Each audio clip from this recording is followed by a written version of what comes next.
I wanted to talk about the format of the book and also some things we have coming up in the next couple of months. You're welcome to ask questions as we go. Okay, here's the book. So, the book is organized into 3 sections: discover, do, and develop. And the first section, discover, is about learning the symptoms, learning where to look around your house for signs of water damage, kind of learning the facts about mold and the facts about water damage, testing options for both your home and body to identify it, discovering your resources within your community and kind of getting organized in that way before you get into the second phase, which is getting into action or do. So in the doing phase, perhaps you're going through your belongings, you're moving, you're starting to work on your health, cleaning your space. So it's a busy time. I also include sort of like the detox, safe ways to detox, and then we get into kind of my favorite ways to detox and some other options. And then lastly, we get into a lot of specifics about body systems, common symptoms, ways to test those, ways to treat those.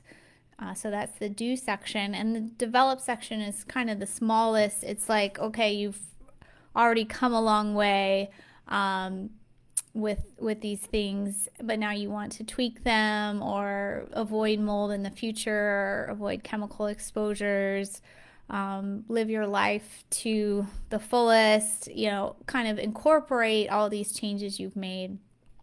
So that's actually really important because it is a huge journey, and part of the journey is, coming out on the other side even better. There could sometimes be some lifelong symptoms or different things you experience, but you definitely can have so much improvement in your health, and really a positive change in where you're living, how you're working, that kind of a thing.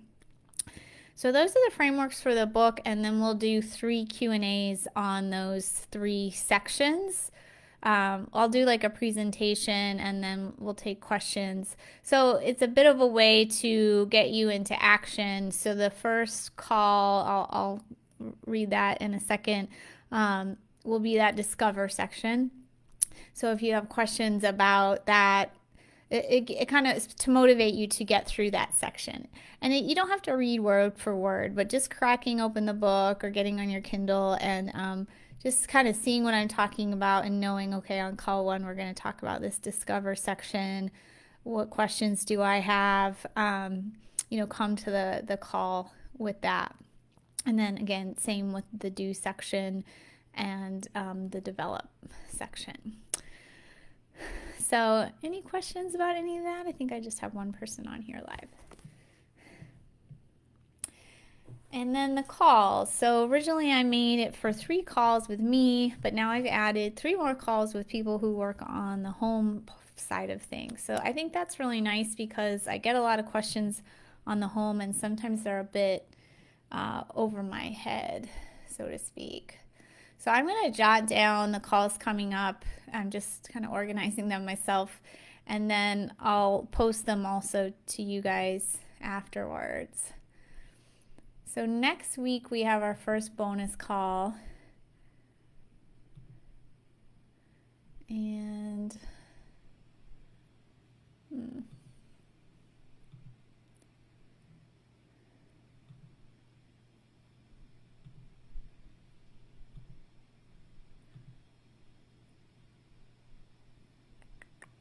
oh, here it is. So it is 4/21. It's a Thursday at 1 Pacific, so that's 4 Eastern, and that'll be on mold testing. And I don't think I have anything booked for the following week as of now.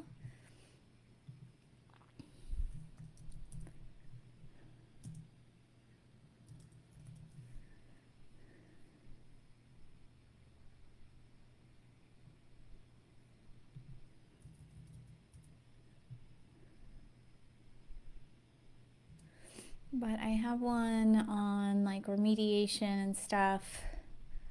Let's see, where is that one? I know we just booked it.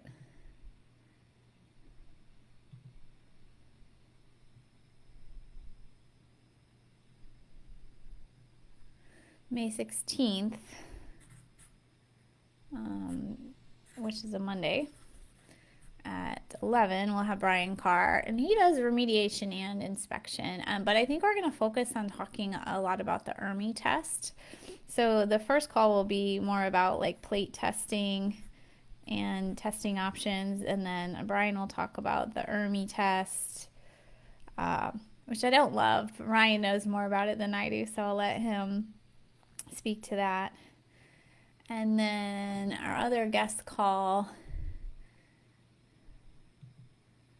is with a company called Got Mold, with a gentleman called Jason Earl. And I think that is early June, like June 8th or 9th or something. So I'll check that with you guys. And then my calls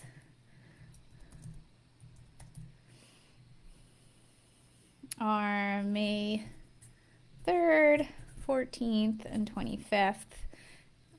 And I did alter the times of them a little bit, the days and times, in case people are living in other countries or what have you. So the first one's at 9 a.m. on a Tuesday. The next one is 9 a.m. on a Saturday. And then the last one is 5 p.m. on a Wednesday. So hopefully that accommodates some people to be able to come live. And then the other couple things I'm talking to are mold attorney and mold realtor. And I may do those on the group, but I may also do them on IG, Instagram Live. So we'll talk more about that. And a little bit more about the Facebook group. Well, I think we have one comment here, so let me go try to find it.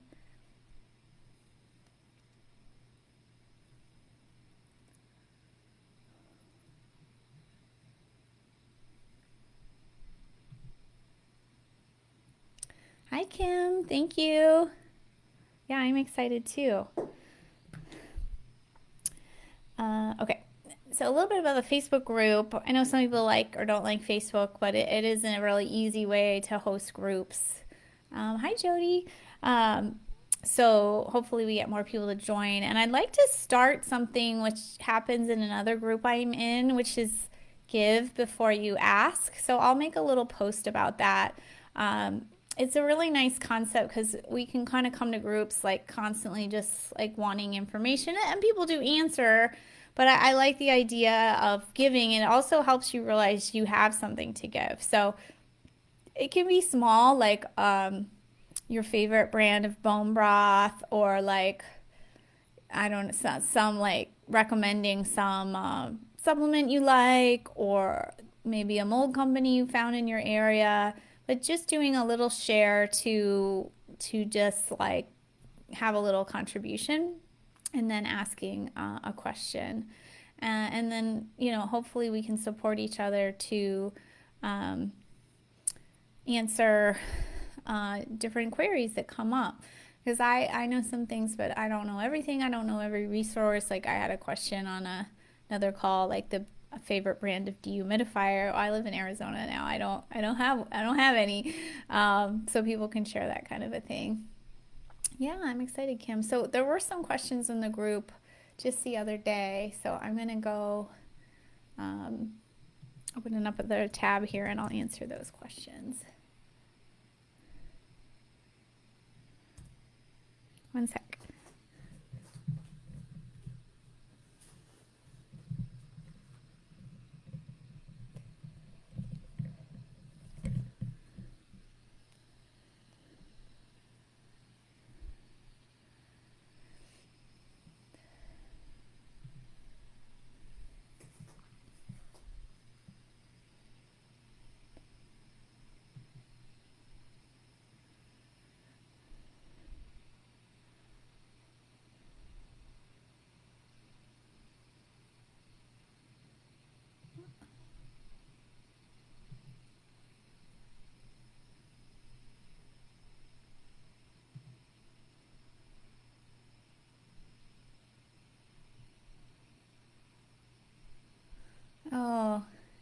Dana, did you make it on the call? I see somebody who's having trouble, couldn't get the live stream.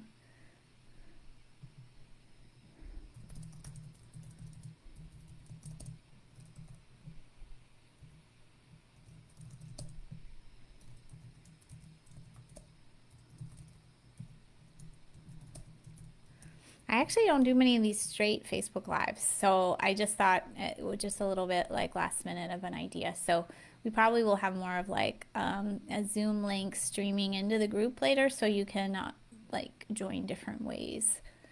But this seems to be working okay, unless Dana wasn't able to get in, or Dana.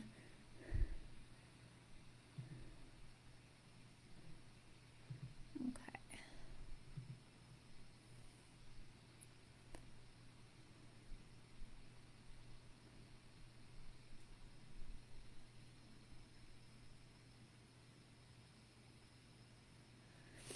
Just for a fun mention, I interviewed Eric Gordon the other day about chronic diseases and root causes. It was pretty interesting. If you want to watch that one, that's posted in the group.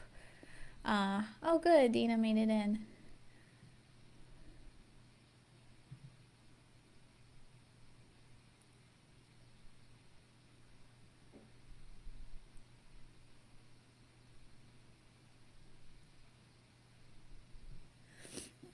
Okay.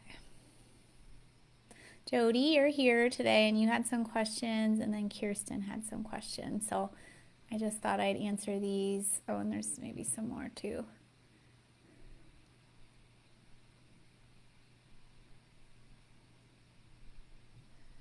Okay, there's a few questions. So I'll start with a couple people who are live here. So Jody said, best ways to fully clean a home to reduce mold and mycotoxins load if we're not yet remediating. So, I mean, you can just do good cleaning with like soap or Benefect, that mold kind of soap product. Or you can do a product with like water, vinegar, and essential oils. I have that in the book under the like belonging section. There's also these E3 candles you can burn, or you can run some open windows and run essential oil diffusers, and it can kind of keep it down like temporarily. It does help, but obviously, Jody, like it's not a permanent solution. But it can be a thing to do while you're, moving out of a place, or after you remediate, and potentially, now too. Just keep in mind it's not, it's just kind of a placeholder. So just basically really thorough cleaning, wiping things down, and with soapy water, wet mopping,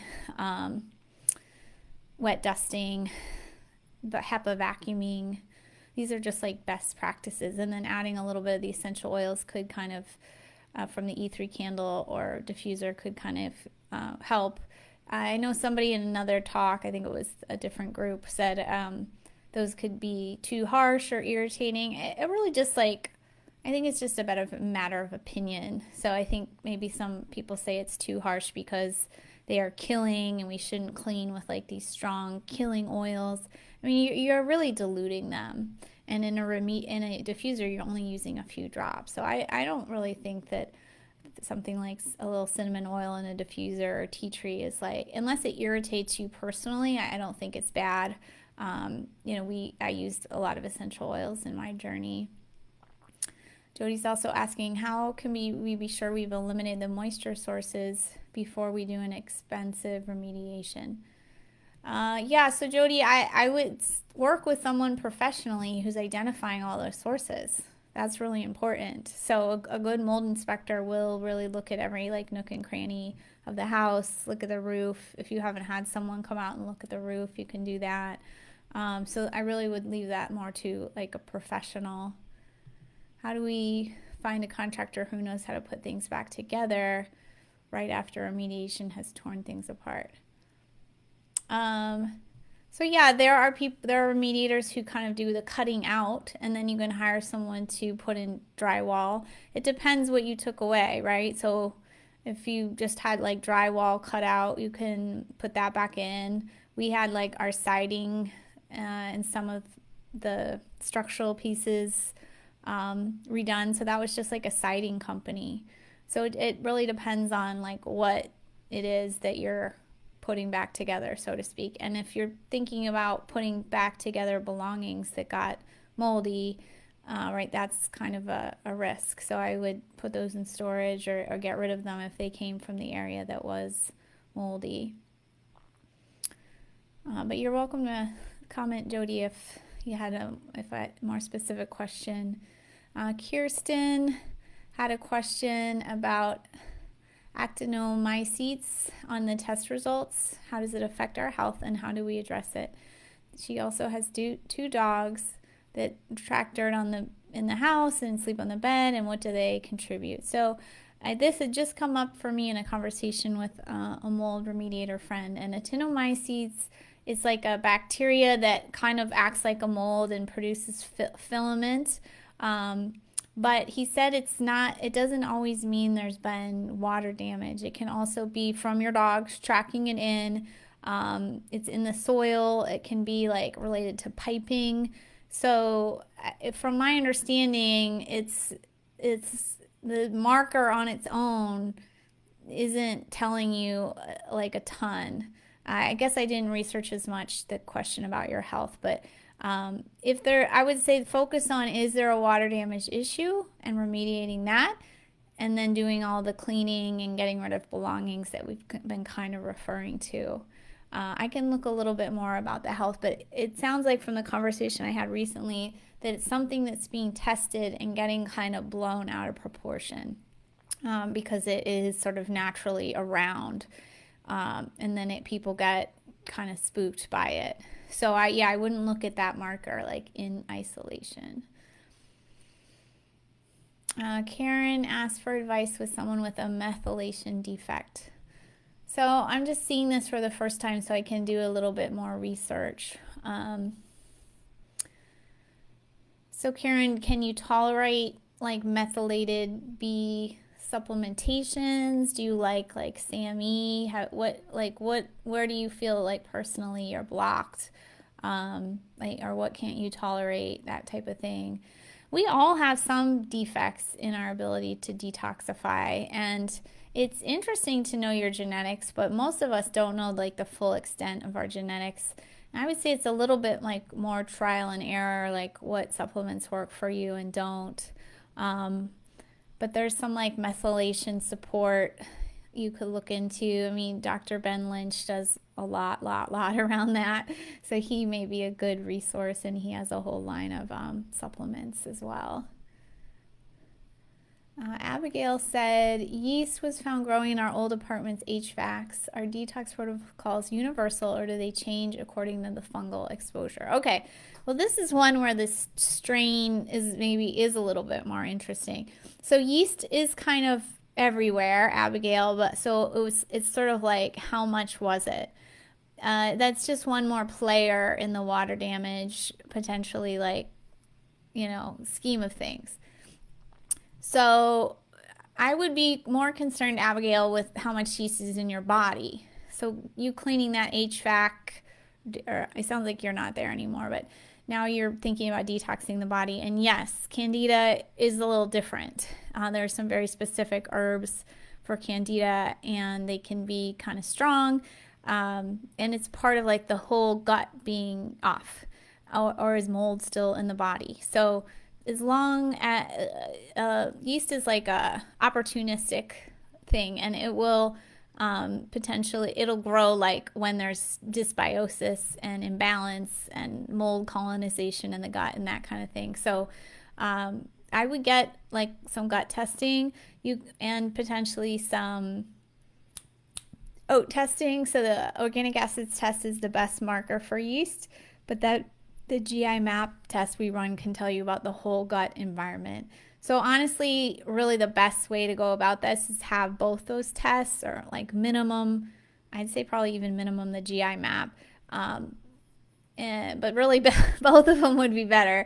And know what you're dealing with, so you can kind of go step by step, because you don't usually go after candida first. You kind of clear any other infections, rebuild the gut before you go after yeast. We have a product called Candida Control in the shop that I think is very good. But again, like it's strong, and you probably want to take binders with it and go slowly and think about what other gut stuff are you dealing with. So good question. Okay, so Cheryl was saying best way to screen inspectors and remediations, contractors, and what questions to ask them. Also, what type of lifestyle or supplement support while going through detox. Well, Cheryl, like the detox stuff is all like in the book, and we'll go into that in section 2, question A2. So I'll kind of save that. But yeah, I understand you have more questions about it. So we'll like, I just asked for topics of interest. So thank you for sharing. So we'll get there. Inspectors, remediators, I think you have to know what it should look like, and then you know what questions to ask. So an inspection should be multiple types of testing, multiple types of ways of looking in multiple areas of the home. Then do they have good reviews? How experienced are they? So it shouldn't be like they just come in for like, $20 or $100 and like look around and take some air samples. Like they should be getting in your crawl space, sensing for moisture in your walls, running multiple types of tests, potentially even like boring into walls. Some inspectors do. So I think, I have some of that in the book. And then remediators, some things that they need to know how to do are kind of plasticking off the area, walling it off, running air scrubbers. They have to kind of stop the HVAC flow so things don't spread. They have to know the steps about cleaning afterwards, like how much cleaning do they do? What do they do to contain the space, basically? And then some of it is on you, because if you go try to prepare for them and move all your stuff around, that can create more of a mold issue. So, and then contractors for later doing things, they don't usually have to be as mold literate if they're just like putting back in drywall or that kind of a thing. Karen asked for pre-detox cellular interventions to prevent side effects. So, I don't know if I would say I have cellular interventions, Karen. I know that there are things like homeopathics and like German biologicals that do that. I would say in the book, I have, 10 foundational things that you do. And I have some tips on like getting your bowels moving.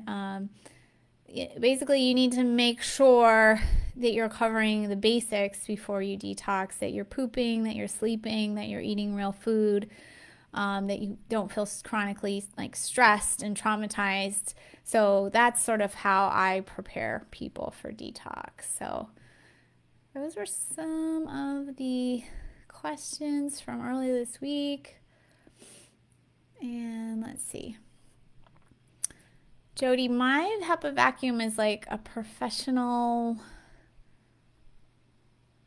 Actually, I can almost see it, but I don't know. It's supposed to be like a vacuum for like almost a commercial space, but I think it's like a Hoover or something. But it just has to be HEPA. And to me, like, I didn't want a bunch of like tubes and stuff. Like, I just wanted to know that dust was getting sucked up into a very contained bag, and that was that. So mine is very simple, but I really like it. And I'll see if I can see the brand, but I think it might be like a Hoover Professional.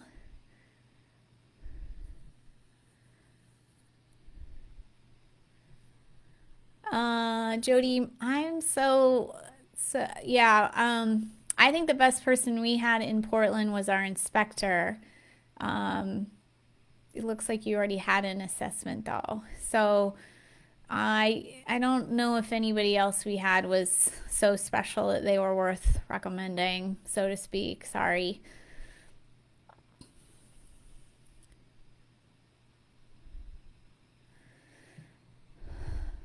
Yeah, Jody, I'll have to look up the vacuum I have, but I think they mostly don't say.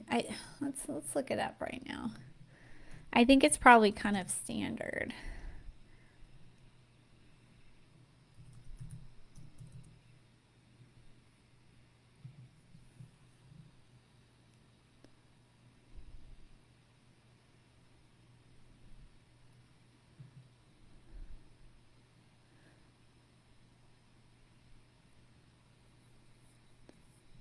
So, one more caution, I didn't say this in the book, but I should have. Just like if you're buying an air filter or dehumidifier, do not start using those in a moldy house if you're going to try to move it to the clean house. No.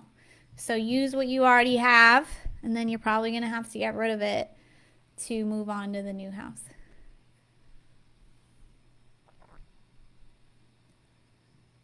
Sorry, this is going so slow. This Facebook Live is using a lot of bandwidth.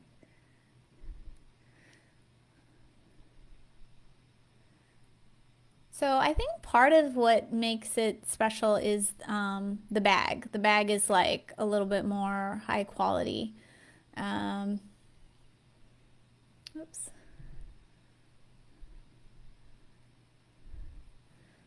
I'm going to see if I can screen share. It said that I could.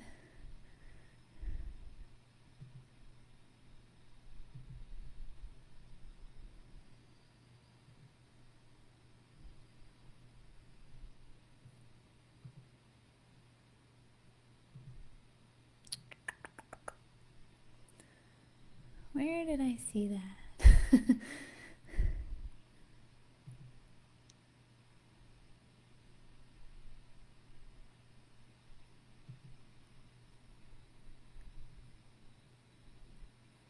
Well, I'll just put the link in so it doesn't take so long.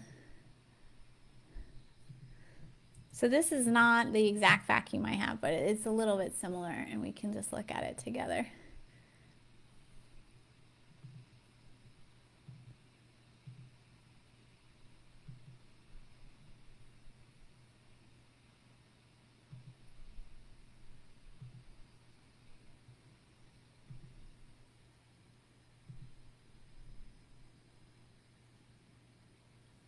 Goodness gracious.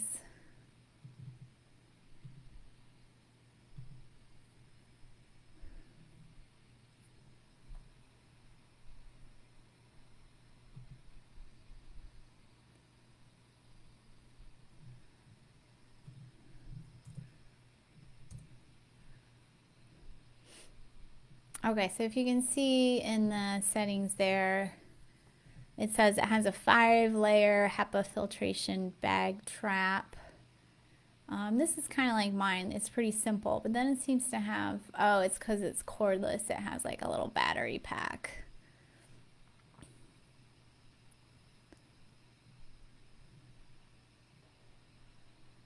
Yeah, a lot of it I think is the bag because I know I have some kind of special bags for mine. So similar to like the filters you put in your home HVAC, like you want a higher quality one. I think the bag is sort of a lot of what does the trapping. But there must be like a little filter on the way up too, I would imagine.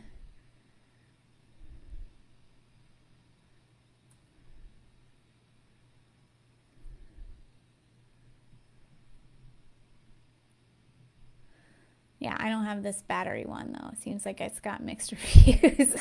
um,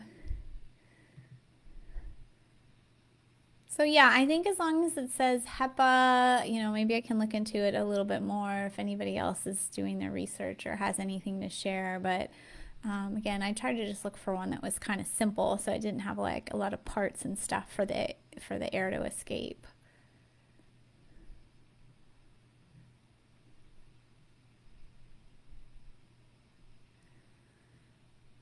So Jody also asked, I hope you guys can still hear me. It seems to be running. I just bought a new air doctor. I'm not moving, but I am not remediating until next year. I already have 2 smaller air doctors and I don't want to discard them. Uh, yeah, I mean, I just got a small air doctor from a friend and I know the outside is metal, so that could be wiped down. I know the filter can be changed, but whatever that motor is probably going to have spores and mycotoxins and you can't clean it properly. You could try to put it outside. You could try to do pressurized air on it. I don't know how sick you are, Jody, but if I'm just going to say assume you're quite sick, I think it's risky to try to keep all those air doctors. Something that I've talked to a client about recently who felt she couldn't move yet, was she's going to basically live in her screened-in porch. So I know the weather in Portland isn't always friendly to that, but just lots of outdoor time, lots of open windows, lots of cleaning. I think can be like a holdover, but I think you're kind of catching my tone. I'm not a huge fan, right? Because I really don't think you will recover properly. And just make sure, Jody, you get a lot of good advice and go through definitely read the book before you do any practices with like remediating, because it is a little risky. And just be really cognizant about your belongings, and that, if you remediate the house, are you keeping air filters and clothes and books that can potentially still continue to contaminate the house? So I know that's like never fun news, but my main goal is to get you healthy. And I guess every different homes, different situations, it can be different. That was just my personal experience, was like I had to go to pretty extreme measures. So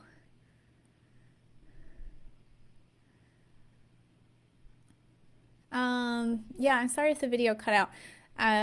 Yeah, I just talking about those small cans of compressed air. You can buy those like at Office Depot to get into cart like motors of things, but you could potentially use like a big air compressor that's like for home use, like for projects and stuff. Yeah. I think that the soapy water is even better, but I think pressurized air could be a one approach to cleaning things. Okay, I think I'm kind of ready to wrap up. I appreciate you guys being on here. Sorry, I had a busy day, and I'll get the schedule of events a little tighter. Basically, next thing that's happening is Thursday, the 21st. We have J.W. Biava coming on to talk about plate testing, and then just he's going to show some examples and reports, so that should be interesting. And then we'll just talk about the overall like best approach for testing, which is a question I get a lot. So that's next Thursday. We will let you know and how to watch, and we will have it also like on another link in case people don't have Facebook. So we don't have to be so reliant on Facebook maybe acting up, but then it'll stream into the group too if this is an easier way for you to get clued in. And then the other kind of assignment is start reading section 1. Let me see how many pages that is. I've been getting probably the happiest feedback I've gotten is that people are finding it very easy to read. It's kind of, there's a lot of bullet points and things are kind of broken up. So if you're feeling intimidated, I've been definitely getting feedback that it's an easy to read book. So that's fantastic. Let's see.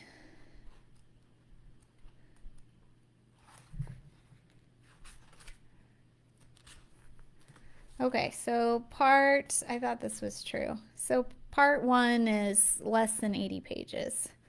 So that's not too bad.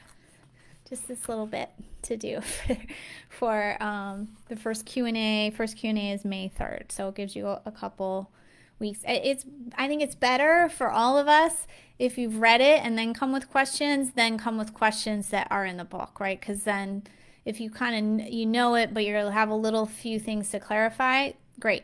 If you just haven't even read it, then come and listen. But we kind of want you to do the heavy lifting on your own, of like getting the main ideas. If you're sickly and you just can't read, or you just whatever, it's okay. But if you're gonna ask like what is mold, and it was right there in the book, like just get that stuff taken care of, and then bring those sort of finer questions in. And then last thing about the group, if you came late, I'm just going to put a post about sharing something you've learned or a resource before you ask a question. It kind of creates this mood of giving, and it also makes you realize you know more than you realize, and you have things to offer. So I think it's empowering when you're going through a thing like this. So thank you, Wendy. Thanks, Jody. Oh, I really appreciate it, you guys. And I'm looking forward to getting into all this. And honestly, one of my goals for getting to know all you is that I can hear your success stories later, and that inspires other people. Because some of you are still maybe in the beginning stages where it's pretty miserable, right? But just imagine yourself a year from now or 2 years from now, like how much different and better it will be. That just helps the people, starting realize they can have success as well. So, and I definitely want to like just see you get there through all the little steps and questions. Thanks, everybody. We'll be in touch by email soon here too. Bye. Happy reading.